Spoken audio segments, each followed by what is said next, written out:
Hello student, welcome back. आज हम लोग जो है सेल्फ असेसमेंट 5 डिस्कस करने जा रहे हैं। तो फर्स्ट क्वेश्चन है फर्स्ट का ए में इसमें क्या है, 5 क्वेश्चन गिवन है। 5 मतलब ऑर्गेनिक कंपाउंड्स गिवन है, ठीक है। और ऑर्गेनिक कंपाउंड्स कहते हैं वैसे कंपाउंड्स को जो कार्बन हाइड्रोजन का बना होता है तो उसको हाइड्रोकार्बन कहते हैं, और उसमें ऑक्सीजन भी अटैच हो सकता है, नाइट्रोजन भी हो सकता है, ठीक है। तो ऐसे केमिकल कंपाउंड्स को हम लोग ऑर्गेनिक कंपाउंड्स कहेंगे। तो इसमें फर्स्ट क्वेश्चन है कि एबीसीडी में अनसैचुरेटेड हाइड्रोकार्बन्स कौन सा है। तो अनसैचुरेटेड हाइड्रोकार्बन्स की बात करें या अनसैचुरेटेड हाइड्रोकार्बन्स की बात करें तो हाइड्रोकार्बन्स का मतलब हो गया कि वैसे कंपाउंड जो कि कार्बन एंड हाइड्रोजन के बने हैं, और अनसैचुरेशन आता है मल्टीपल बॉन्ड से, यानी डबल और ट्रिपल बॉन्ड से। तो देखिए ये जो ए जो है C2H4, ये पता है ना ये क्या है, ये है ईथीन, ठीक है। और इथीन क्या है, ये अनसैचुरेटेड हाइड्रोकार्बन है। बी कह रहा है identify the organic acid. Organic acid कौन सा है इसमें, and give its structure formula. देखिए जो फर्स्ट है ए वो है इथीन, सेकंड है इथानोइक एसिड, थर्ड है इथेनॉल एंड फोर्थ है इथेन। तो कह रहा है कि ऑर्गेनिक एसिड कौन सा है, तो इथानोइक एसिड, ठीक है। CH3COOH ये है ऑर्गेनिक एसिड, ठीक है। This is an organic acid and its IPSC name is ethanoic acid. IPSC name is ethanoic acid and its structure formula common name भी कह सकते हैं, ठीक है। its structure formula is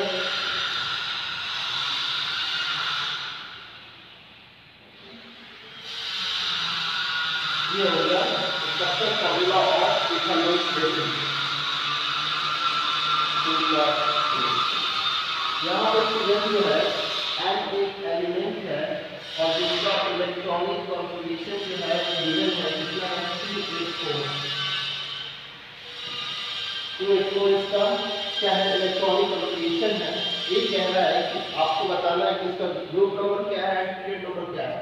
तो ग्रुप नंबर हम लोग जान रहे होते हैं नंबर ऑफ वैलेंस इलेक्ट्रॉन से, कि जब वैलेंस इलेक्ट्रॉन 1 होगा या 2 होगा तो ग्रुप नंबर 1 एंड 2 ही रह जाएगा।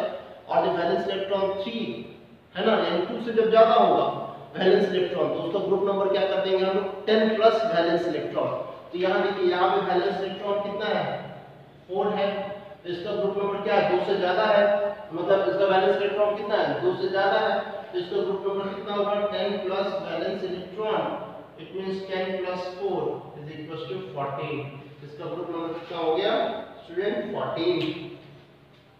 इसका पीरियड नंबर जानना है तो इसका पीरियड नंबर क्या जानेंगे, इसका पीरियड नंबर देखिए इसमें कितने ऑर्बिट्स हैं, 3 ऑर्बिट्स हैं, यानी 3 सेल्स हैं। तो इनका ग्रुप नंबर क्या हो जाएगा, 3, ठीक है। जितने नंबर ऑफ सेल्स होते हैं, जितने नंबर ऑफ ऑर्बिट्स होते हैं, उतना ही जो है उनका पीरियड नंबर होता है। नेक्स्ट कह रहा है state it is a metal, non metal और मेटलॉइड्स। तो देखिए जब तक ग्रुप नंबर 1 होगा, 2 होगा, 3 होगा, सॉरी ग्रुप नंबर 1 होगा, 2 होगा, तो ये क्या होंगे मेटल्स। ग्रुप नंबर 13 भी मेटल्स, लेकिन 14 से जो स्टार्ट होगा वो आपके क्या होंगे, नॉन मेटल्स होंगे। और इसी में कुछ ग्रुप नंबर 13, ग्रुप नंबर 14 में कुछ जो है वो मेटलॉइड्स भी होंगे। तो इनका ग्रुप नंबर क्या दिख रहा है, 14 दिख रहा है। 14 कहने का मतलब ये क्या होगा, ये होगा non metals, it is non metals, ठीक है। नेक्स्ट थर्ड कह रहा है what is the fate of ovule and ovary in the flower after fertilization. Fate means होता है ना कि फर्टिलाइजेशन के बाद आखिर ये चेंज किसमें करेगा, ठीक है। तो याद रखना स्टूडेंट, जो आफ्टर फर्टिलाइजेशन जो ओव्यूल है वो डेवलप कर रहा होता है सीड में, एंड ओवरी जो है वो डेवलप कर रहा होता है फ्रूट में। Ovules develops into seed and ovary develops into fruit. Clear? Next है 3 का भी, how is the process of pollination differ from fertilization। Actually fertilization होता क्या है? So fertilization is the fusion of male and female gametes to form zygote. Fertilization ये होता है male and female gametes का फ्यूजन होना और फ्यूजन होने के बाद फिर इसका फॉर्मेशन करना, तो जाइगोट का फॉर्मेशन करना। और पॉलिनेशन क्या होता है? तो पॉलिनेशन होता है transferring of pollen from anther. Anther कहाँ से? तो from anther of stamen to stigma of carpel.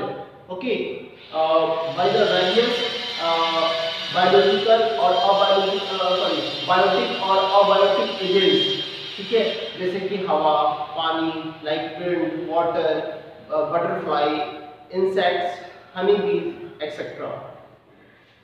ये हो गया। क्वेश्चन नंबर 4 कह रहा है कि व्हाट टाइप ऑफ पैसेज को आप पढ़ लोगे student, what type of asexual reproduction is seen in Bryophyllum. देखिए, मैं जब वेजिटेटिव प्रोपागेशन पढ़ाया हूं तो उसमें आपको बताया हूं कि वेजिटेटिव प्रोपागेशन में एक ब्रायोफाइलम एक स्पीशीज है, एक प्लांट ऐसा है जिसके लीफ के नॉचेस से नए नए प्लांटलेट जो है वो डेवलप कर रहे होते हैं, ठीक है। तो ब्रायोफाइलम किस तरह का रिप्रोडक्शन शो करता है? तो वो तो असेक्सुअल टाइप होता ही है, लेकिन असेक्सुअल में कौन सा? तो असेक्सुअल में ये होता है 4 का ए। असेक्सुअल में ये इसको क्या कर रहा होता है? वेजिटेटिव प्रोपागेशन, वेजिटेटिव प्रोपागेशन, ठीक है। B, give advantage of practising this process for growing same types of plant. इससे फायदा ये होता है कि एक तो मतलब लार्ज नंबर ऑफ प्लांटलेट्स तैयार किया जा सकता है, दूसरा है कि इसमें जो भी प्लांटलेट्स तैयार होंगे, क्लियर है, वो क्या होंगे? बिल्कुल आइडेंटिकल टू पेरेंट्स होंगे। ये सारे एडवांटेजेस हैं। सेकंड है 5 को आप पैसेज को स्टडी कर लीजिएगा। मैं डायरेक्ट इसका जो क्वेश्चन है उसको रीड करता हूं। A, name the plant that Mendel used for his experiment. बहुत समय के बाद इस सैंपल पेपर में इस तरह का क्वेश्चन आया स्टूडेंट, ठीक है। तो 5 का है, यानी मेंडल जो सर है वो एक्सपेरिमेंट में किस प्लांट का यूज किए थे? तो वो पी प्लांट का यूज किए थे। And the scientific name of this pea plant is pisum sativum. Pisum sativum, ठीक है, pea plant pisum sativum. B, what type of progeny was obtained by Mendel in F1 and F2 generation when he crossed the tall and short plant? देखिए, जब Mendel sir ने B का देख लेते हैं, जब मेंडल सर ने pure tall को क्रॉस करवाया था प्योर शॉर्ट के साथ, तो जो F1 ऑफस्प्रिंग थे वो सारे के सारे किस तरह के हुए? तो ऑल F1 ऑफस्प्रिंग्स आर, ये जो थे वो थे हेट्रोजाइगस, हेट्रोजाइगस टॉल थे, हेट्रोजाइगस टॉल थे, ठीक है। और F2 जनरेशन में क्या थी? F2 जनरेशन का F2 जनरेशन में होमोजाइगस होमोजाइगस टॉल, फिर क्या होता है? Heterozygous tall is to. तो देखिएगा स्टूडेंट, ये आप लोगों को दिखाई दे रहा होगा, ये हो गया heterozygous tall is to homozygous short. Homozygous जो शॉर्ट है इनका रेशियो था F2 जनरेशन में 1:2:1। ये हो गया genetic ratio. Phenotypic ratio direct हम लोग क्या कह सकते हैं कि भाई वो होता है 3:1, यानी F2 जनरेशन में टॉल एंड शॉर्ट दोनों तरह की प्लांट्स दिख रहे थे। ओके, नेक्स्ट है क्वेश्चन नंबर, सॉरी इसमें जो है फिर से पूछ रहा है 5 का और क्वेश्चन है, differentiate between dominant and recessive trait. तो डोमिनेंट ट्रेट वैसे ट्रेट्स को कहते हैं जो कि कॉन्ट्रास्टिंग फॉर्म्स में भी अपने आप को एक्सप्रेस कर लेता है, जबकि रिसेसिव ट्रेट जो है contrasting form it's presence of its contrasting form में वो अपने आप को एक्सप्रेस नहीं कर पाता है, ठीक है। Question number 6, The change in magnetic field lines in a coil is the cause of induced current in it. Obvious सी बात है, जो इलेक्ट्रोमैग्नेटिक इंडक्शन होता है प्रोसेस, वो यही होता ही है कि मैग्नेटिक फील्ड लाइंस में चेंजिंग की वजह से, मैग्नेटिक फील्ड में चेंजिंग की वजह से कॉइल में करंट इंड्यूस होता है। ओके, बिल्कुल सही है। A, name the underlying phenomena. इस फेनोमेना को कहते क्या है? इस फेनोमेना को कहते हैं इलेक्ट्रोमैग्नेटिक इंडक्शन।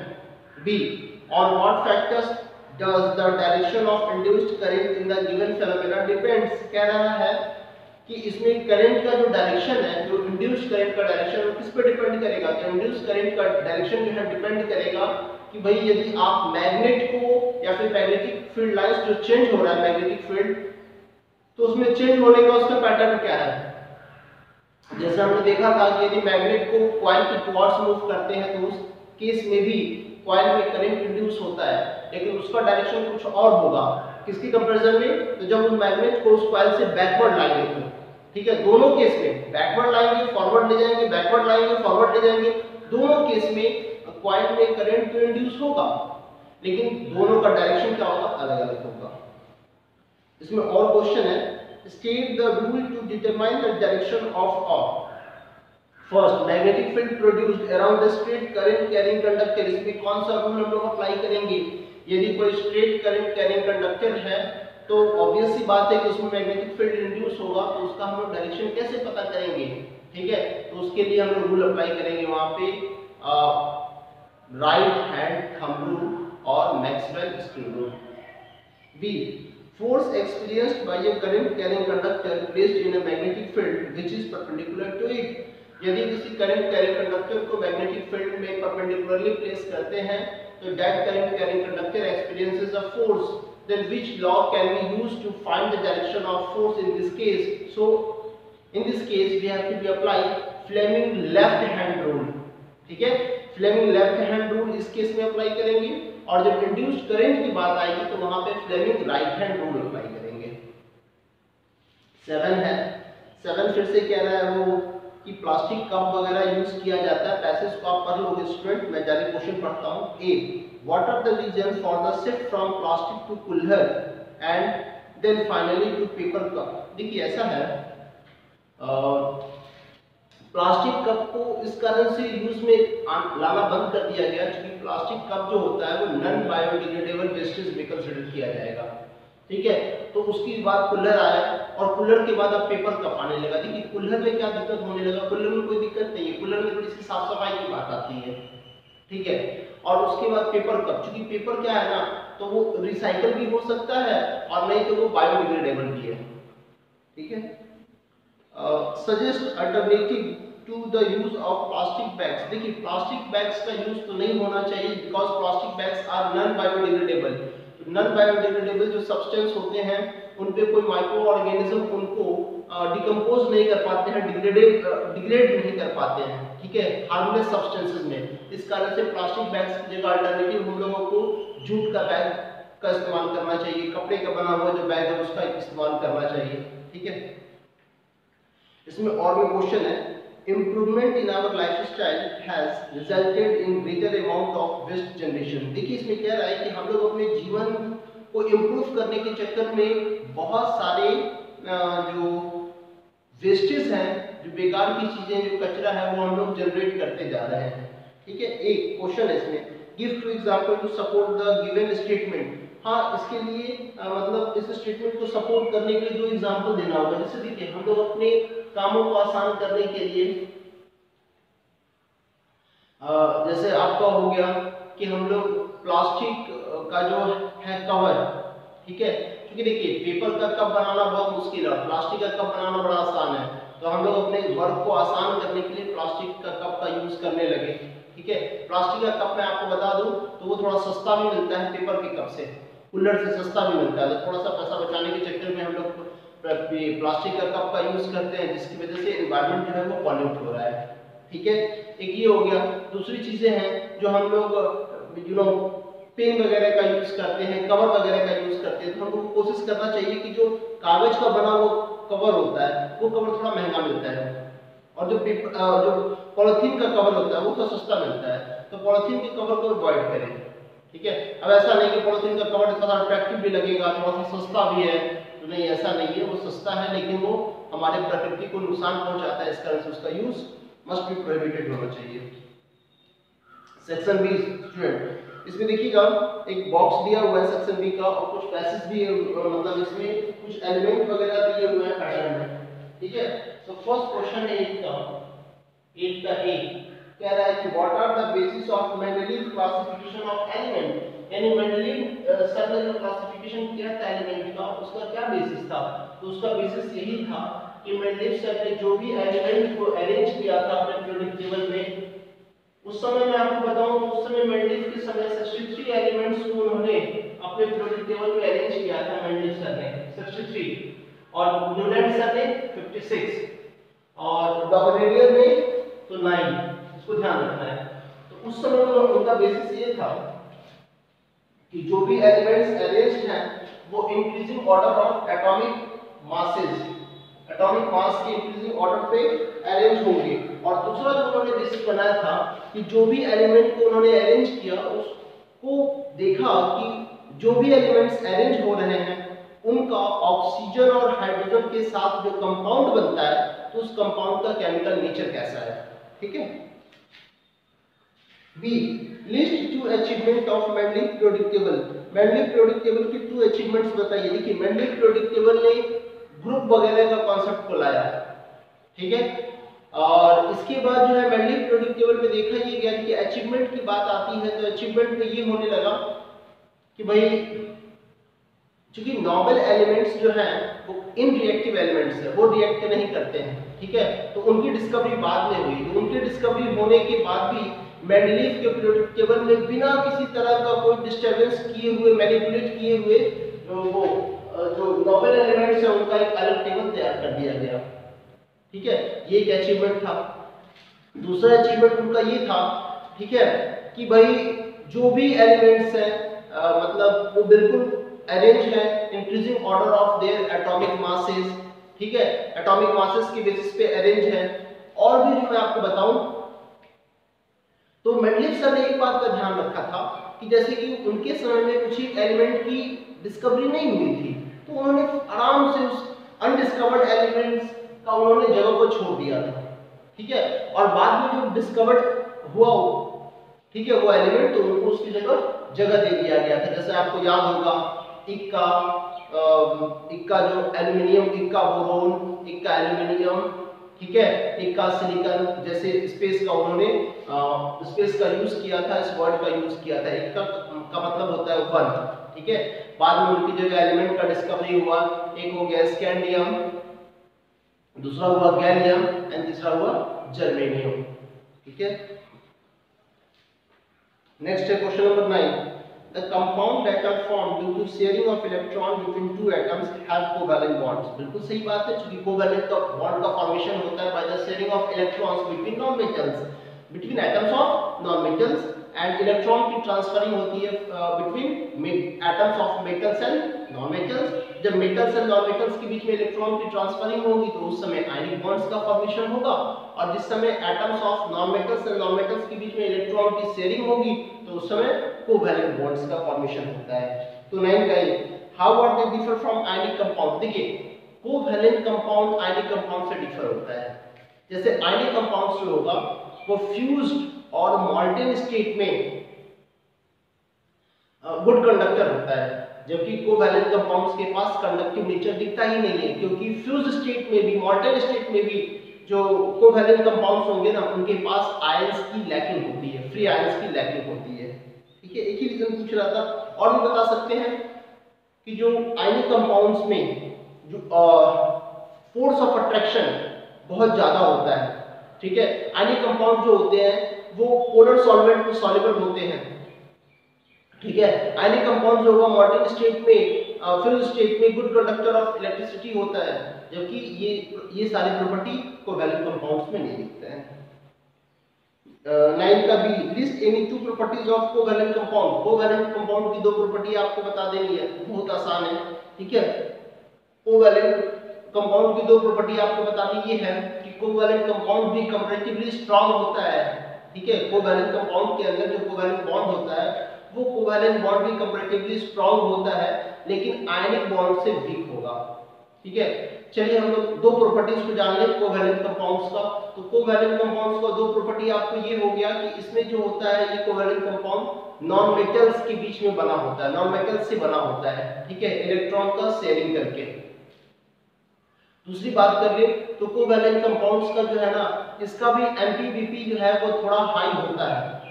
ठीक है, थोड़ा इनका भी एमपीबीपी हाई होता है लेकिन कोवैलेंट कंपाउंड गुड कंडक्टर नहीं होते हैं due to absence of free ions. इसमें और क्वेश्चन दिया हुआ है methane, ethane, propane, etc are alkane, these compounds have similar chemical properties because they possess same functional group। Question है A, which term is used to refer such type of series। अब इस तरह का series कोई show करने वाले जो है जैसे मीथेन, इथेन, प्रोपेन, ब्यूटेन ये आखिर किस सीरीज के होंगे? तो इसके लिए जो है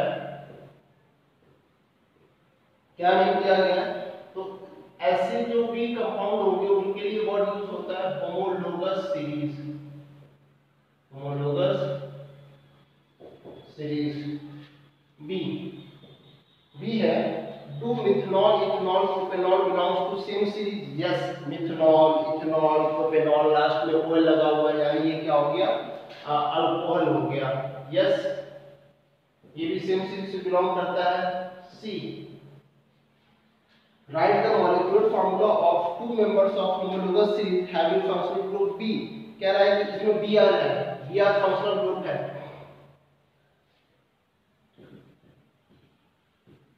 इसमें फंक्शनल ग्रुप क्या है? Br है। ठीक है, तो इससे क्या बनाना है? इससे मॉलिक्यूलर फार्मूला बनाना है होमोलोगस सीरीज का। बना लेते हैं। फर्स्ट बना लेते हैं हम लोग bromomethane,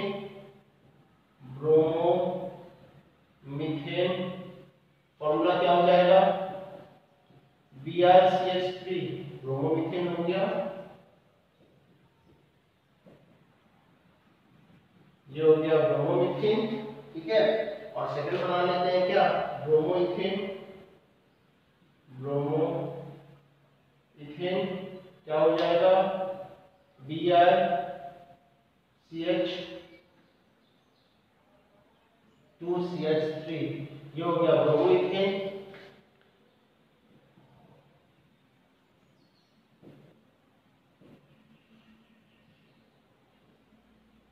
this is a bromoethane. ये दोनों मेंबर हो गए। ओके स्टूडेंट, क्वेश्चन नंबर 10 कह रहा है कि in a pea plant the trait of flower bearing purple colour is dominant over white colour. No doubt. Explain the inheritance pattern of F1 and F2 generation with the help of cross। State the visible characters of F1 and F2 progeny। इसका हम लोगों को proper cross करके दिखाना है। चलिए कर लेते हैं, बहुत आसान है।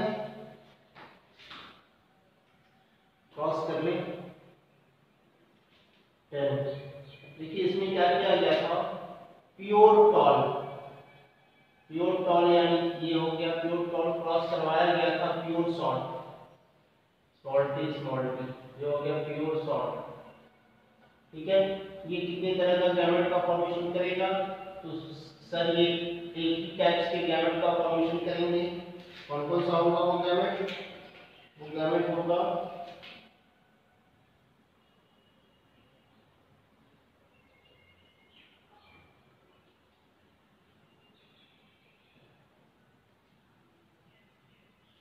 जिस तरह से क्रॉस हो गया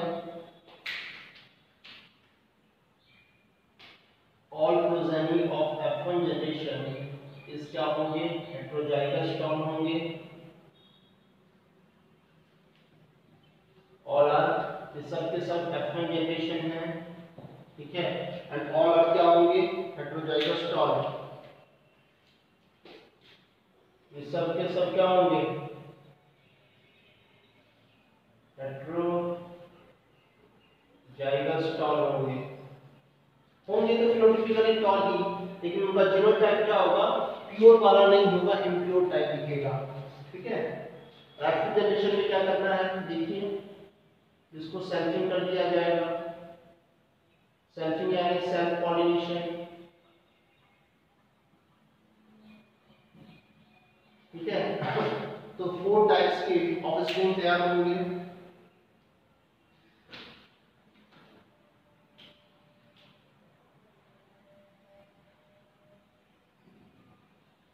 फोर टाइप्स ऑफ स्प्रिंग तैयार होंगे। एक तो दोनों capital T small T, capital T small T and small T, ठीक है। इनका ये हो गया टॉल, ये हो गया दोनों हेटेरोजाइगस टॉल, और ये क्या होता है सॉल्ट, ठीक है।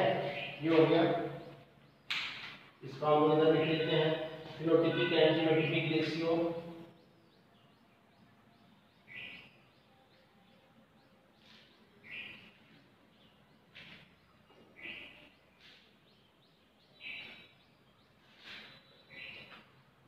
फिनोटिपिक रेशियो कैसे,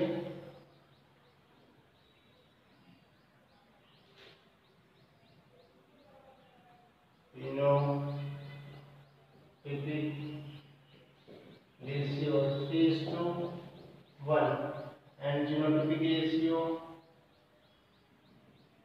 एक्टिव कंडीशन के ऑफस्प्रिंग कितने होंगे 1:2:1। ये हो गया स्टूडेंट, ठीक है। इसको मैंने और अपने दूसरे क्रॉस में अपने वीडियो में जहां पे मैंने बिल्कुल टॉपिक को डिस्कस किया है वहां उसको दोनों को क्रॉस करवा के दिखाया है, ठीक है। चलिए question number 11 A, compute the heat generated while transferring of 96,000 coulomb of charge in 2 hours through a potential difference of 40 volt. तो कितना हीट जनरेट होगा, ठीक है, कितने देर में भाई। तो जब 96,000 कूलम ऑफ चार्ज को जो है ना वो ट्रांसफर करेंगे तो हीट जनरेट का मतलब वर्क बहुत आसान है, बहुत आसान है, ठीक है। तो पहले हम लोग देख लेते हैं कि भाई क्या होगा, ठीक है। देखिए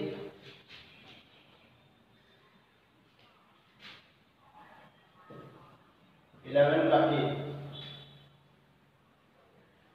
चार्ज कितना है भाई,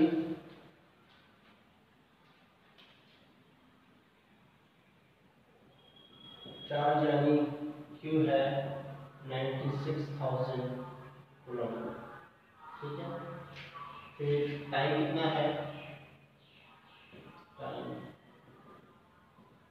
टाइम है 2 आवर्स, और पीडी कितना है 40 वोल्ट। तो पूछ रहा है कि हीट कितना जनरेट होगा, एच पूछा जा रहा है, एच इक्वल्स टू व्हाट। तो H equals to what equals to हम लोग कह सकते हैं, देखिए वर्क इक्वल्स टू क्या होता है, वर्क इक्वल्स टू होता है Q इंटू V होता है, ठीक है, Q इंटू V होता है।